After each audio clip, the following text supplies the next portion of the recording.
big moment this. Taking off the bracket wheel things for the battery pods, and I'm going to lay it down now. It's going to be sitting on its battery pods for the first time in what, 30 years? 40 years.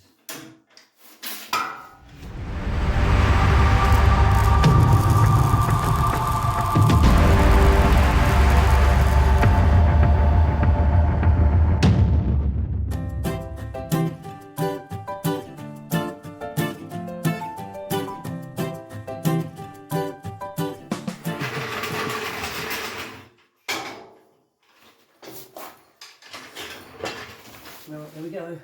Pretty unspectacular.